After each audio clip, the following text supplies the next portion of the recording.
Here comes the bride, all dressed in white, slipped on the banana skin and went for her. Does every woman dream of her wedding? I, Eliza Emily Donathorne, dreamt of nothing else. Even now, when it's too late to change the choice that I made. At first, I left the wedding feast on my dining table in my house because my only dream had passed away. As the days passed, then the weeks, then the months, then the years, it seemed no reason to change the mice and creeping things of my wedding guests. They do not judge, but nibble at the dried out crumbs and dance for me upon those expensive, needless dinner plates. The wedding cake has lasted all these years. The Queen's snowy royal icing, yellow now. Even my wedding guests won't touch it now. It sits as the silent, reproachful centerpiece of that fateful day. I wasn't always this crazy old woman, locked in her house, wearing her wedding finery, with the dinner moulding away laid out for her guests. Once I was just crazy in love with the idea of being a bride, perfect and precious on her wedding day. When I was 5 or so, I was a flower girl at my cousin's wedding. Walking down the aisle of St. Stephen's, I felt like a magical fairy in a storybook. Anything was possible. Dressed in lace and apricot silk, big sash tied in a bow at my waist, pearl buttons on my slippers, a posy of rosebuds in my hand, and the wedding cake smiling of brandy and cinnamon, its newfangled royal icing, patterned like the lace on my dress, Chantilly, all the way from France. My cousin, the bride, was a princess, the groom her prince. As they stood on either side of the wedding cake, she stretched out to kiss him. Her sleeve caught the cake. It teetered, but it did not fall. Everyone breathed a sigh of relief. It was an omen. The marriage would be safe.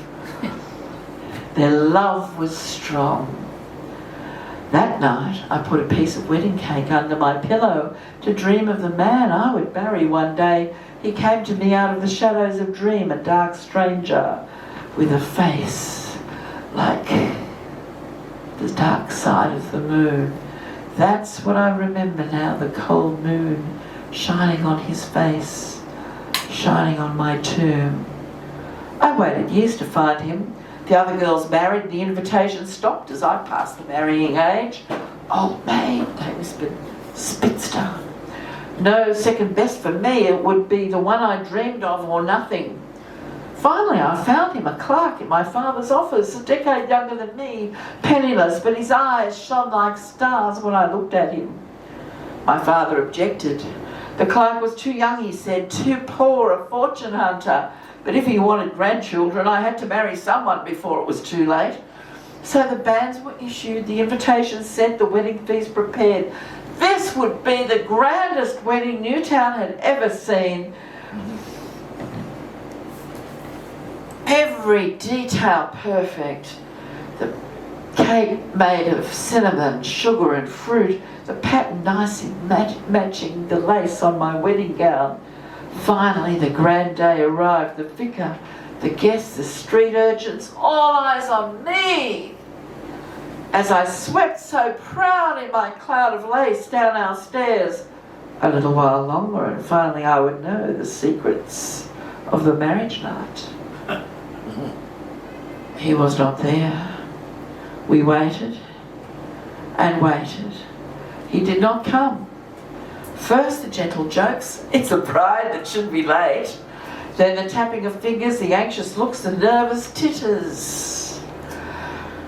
The grandest wedding in Newtown was the biggest joke in Newtown.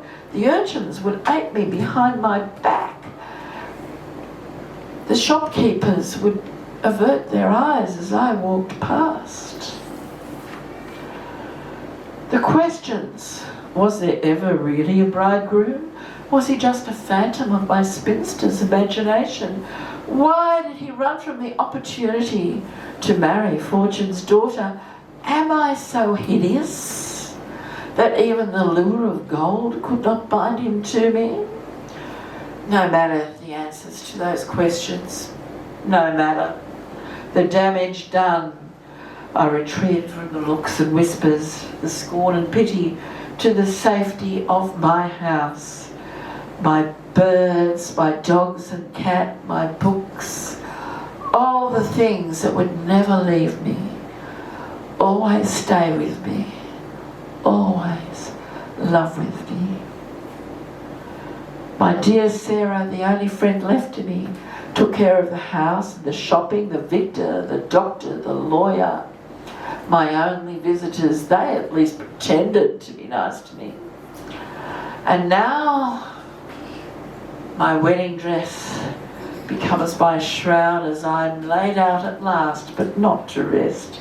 My veiled body sleeps in a satin-lined coffin beneath the ground. Another feast for those friends, my worms and mice. My naked ghost stands free at last beneath the moon in St. Stephen's churchyard. Alive, I long to know the mysteries of life, but this is all I've learned. Life is not a piece of cake.